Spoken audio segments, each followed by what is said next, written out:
Good morning class. आज हम हमारा नया चैप्टर स्टार्ट करेंगे, एसी सर्किट एनालिसिस।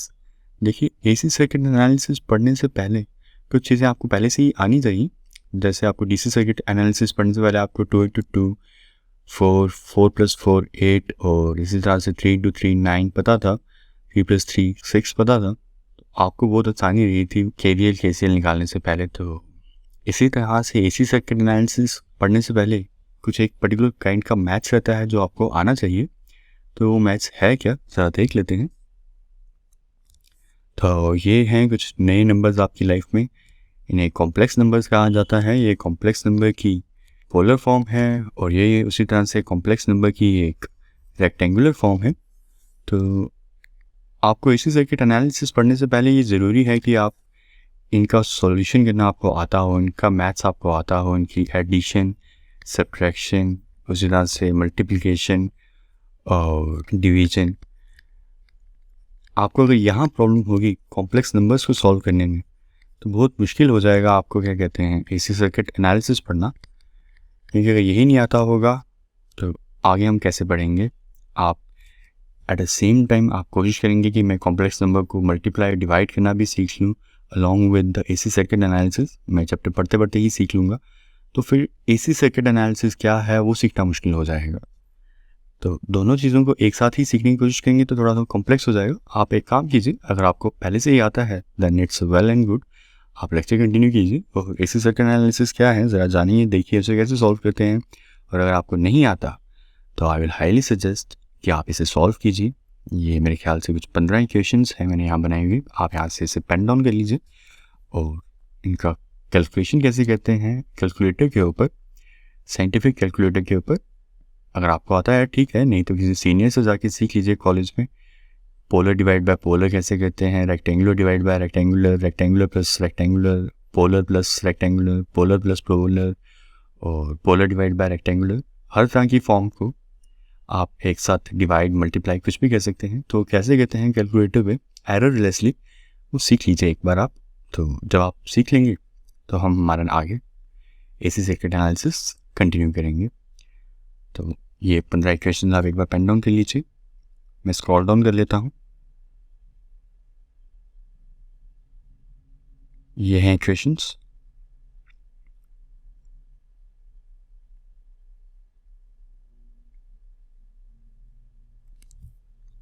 आप पॉज करके इसे पेन डाउन कर लीजिए और मैं आपको कल इनके आंसर्स क्या हैं वो बता दूंगा। अगर आपके सारे के सारे ठीक होंगे 100 आउट ऑफ 100% तो आप नेक्स्ट लेक्चर कंटिन्यू कर लीजिएगा। अगर नहीं तो आई विल हाईली सजेस्ट कि आप इसे प्रैक्टिस करके समझ लीजिए, सीख लीजिए। तो ये कॉम्प्लेक्स नंबर होते गए हैं, ज़रा वो भी देख लीजिए। मैं भी आपको कुछ बता देता हूँ इनके बारे में। ये जे ऑपरेटर है क्या, आप इसके बारे में ऑलरेडी जानते हैं। आपने इसे पहले अपनी 8th-9th क्लास में या 10th क्लास में इस तरह से पढ़ा था और नाम से आयोटा का दिया था। अपनी कुछ क्यूबिक इक्वेशंस को या स्क्वायर इक्वेशंस को सॉल्व करने के लिए, जैसे x square plus 2x plus 10 equal to 0। आप इस इक्वेशन को अगर सॉल्व करने की कोशिश करेंगे तो अगर आपको कॉम्प्लेक्स नंबर नहीं आते तो आप इस इक्वेशन का सॉल्यूशन नहीं निकाल सकते। अगर आपको a प्लस जे बी की फॉर्म की कोई समझ नहीं है, कोई अंडरस्टैंडिंग नहीं है, तो आप इस तरह की इक्वेशंस को सॉल्व नहीं कर सकते। तो आगे आगे आपको ज़रूरत पड़ेगी।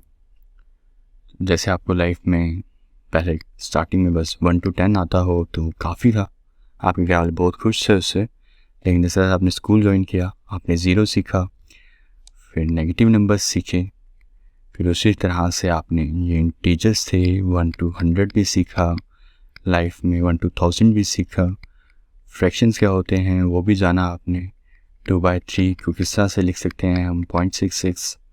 किसी को लाइफ में जैसे आपको बताना हो कि आप 1.5 किलोमीटर पैदल चल कर आए हैं, या घर पे आपने अपनी मम्मी को बताना हो कि मैंने 2 मैगियाँ बनाई थी और उसमें से आधी तो इसी ने खा ली और मैंने सिर्फ 1.5 मैगी खाई है। तो इस तरह की कुछ चीज़ों को लाइफ में डिस्कस करने के लिए आपको फ्रैक्शंस की ज़रूरत थी। उसी तरह से अब लाइफ में आगे आपको अपना मैथ्स को सॉल्व करने के लिए आपको कॉम्प्लेक्स नंबर की अंडरस्टैंडिंग ज़रूरी है। इसे समझ लीजिए अभी से ही अच्छे से। ताकि आपको आगे आगे मशीन्स में भी आपको कॉम्प्लेक्स नंबर की इंफॉर्मेशन और उनका मैथ्स आना ज़रूरी होगा, पावर सिस्टम में भी। और आप आगे आगे कहीं भी फेजर फॉर्म पढ़ेंगे, चाहे वो EMT में पढ़ें, तो ये आपको वहाँ काम आएंगी कॉम्प्लेक्स नंबर की अंडरस्टैंडिंग। तो आप ये पढ़ लीजिए, ये सॉल्व करके आ जाइए। कल आकर आप इसके आंसर देख लीजिए, मैच कर लीजिए, सब सही आए हैं तो अपना लेक्चर फर्दर कंटिन्यू कर लीजिएगा।